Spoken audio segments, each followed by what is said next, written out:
सवन को राधे राधे। पुत्रदा एकादशी की आप सभी को ढेर सारी शुभकामनाएं। पुत्रदा एकादशी जो व्रत है वो 24 तारीख को रखा जाएगा। उसकी कथा आप सुन लो, उसकी कथा का बड़ा महत्व बताया गया है। द्वापर युग के प्रारंभ में महिजित नामक एक राजा था। उस राजा को घर में सब था, लेकिन कोई संतान नहीं थी, संतान का अभाव था। और राजा इस बात से बड़ा दुखी रहता क्योंकि संतान नहीं है।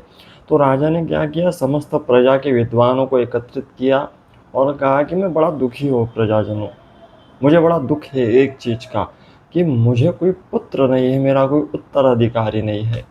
इस बात से जब वो दुखी है, दुख व्यक्त किया, तब वहाँ के कुछ ब्राह्मणों ने वन की यात्रा की कि राजा दुखी है तो प्रजा भी दुखी रहेंगी, इसलिए वन की यात्रा की। और वन में जाकर उन्होंने पूछा, वहाँ पर उन्हें लोमश ऋषि मिले तो लोमश ऋषि से पूछा कि क्या कारण है कि राजा को कोई पुत्र ही नहीं है। तो इसका उपाय बताते हुए लोमश ऋषि ने कहा कि तुम्हारा राजा पूर्व जन्म में एक दरिद्र वेश्य था।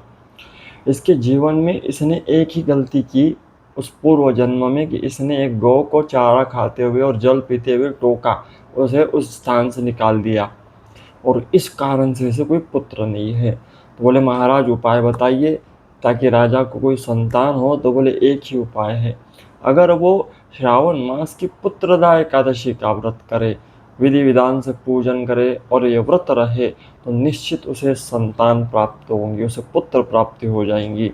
तो राजा ने शुक्ल पक्ष की श्रावण मास की एकादशी की, पुत्रदा एकादशी, जो 24 तारीख को होंगी। 25 तारीख को पारायण होगा 5:58 से लेके 8:49 तक होगा। सूर्योदय के हिसाब से अपने अपने स्थान पर ये आप जानकारी ले ले।